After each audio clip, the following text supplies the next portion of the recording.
support the proposal to amend the constitution to expropriate land without compensation at the party's two-day Lekgotla. Now, the president said that a comprehensive land reform program would unlock economic growth.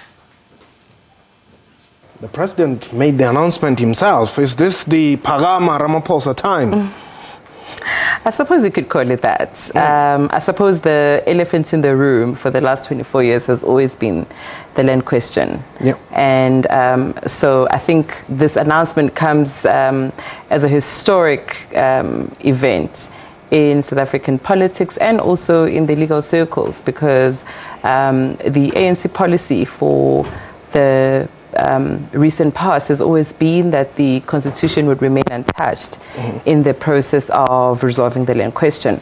And so in the wake of this announcement, it's become quite clear that the president has been listening to the public hearings that have been happening across the country, that the prevailing voice in the public is that there is a need to explicitly make room for expropriation without compensation to take place. Just paint a picture for us. How bad is it? Let's talk land ownership.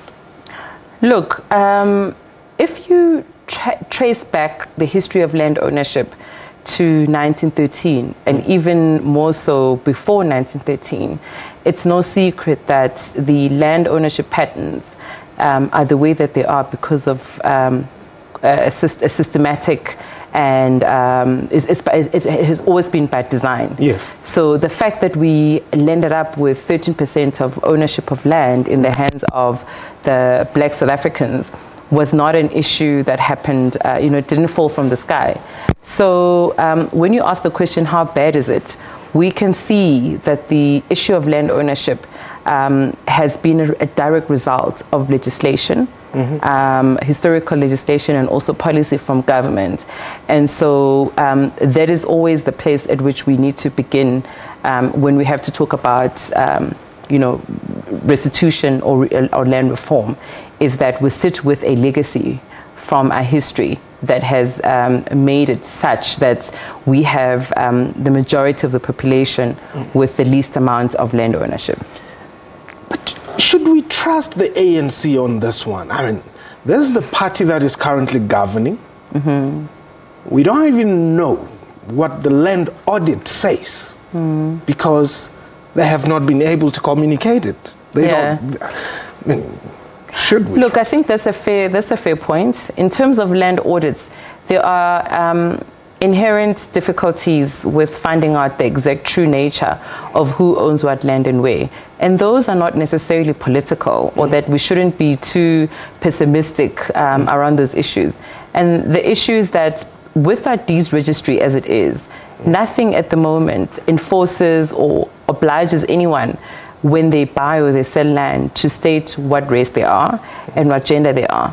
So what you're left with is that we have a plethora of land ownership patterns that we cannot trace in terms of race, in terms of gender.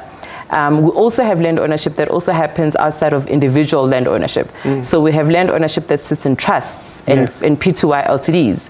And so the question that rises from that is, what gender or what race do you attribute in those circumstances? So whilst land audits have been done, and there have been many, there's also, you have to look at those a little bit with a pinch of salt, because it depends on which side of the fence you are. Some of the land audits that have been performed by other sectors of the population have said already we've seen 20% of land ownership in the hands of black hands. For example, some people have argued that with the growth of the black middle class, we've seen more and more land ownership. On the other hand, you can argue that, but that has not been as a result of land reform. Those are, those are actually farms for bribes. Absolutely. Or you find that those are mortgage properties that actually still belong to the banks. So the debates around who owns what and what race they are or what gender they are is still pretty much in the air. And that, of course, an interview done on the Globe, and it pertains to our question of the day this morning, where we're asking for your views on yesterday's announcement by President Cyril Ramaphosa on behalf of the African National Congress that they will now push through with this proposal to amend the constitution for expropriation of land without compensation. And just as a side note, as that question appears there for you again, the rand has dropped by 16 cents on the back of that particular announcement. So do tell us, should we be scared off by the rand reacting the way it did against that announcement, or should we actually take this opportunity and make sure that we now follow through on what has been a long-standing promise? Remember, the liberation struggle in this country was about the land question in the main. So what do we do? But there are so many other questions, and I'm glad that Mondli Gungubele, the Deputy Minister of Finance, is coming through, because the President also spoke about a stimulus package. But where is the money going to come from for that? Well, we're going to go to a break.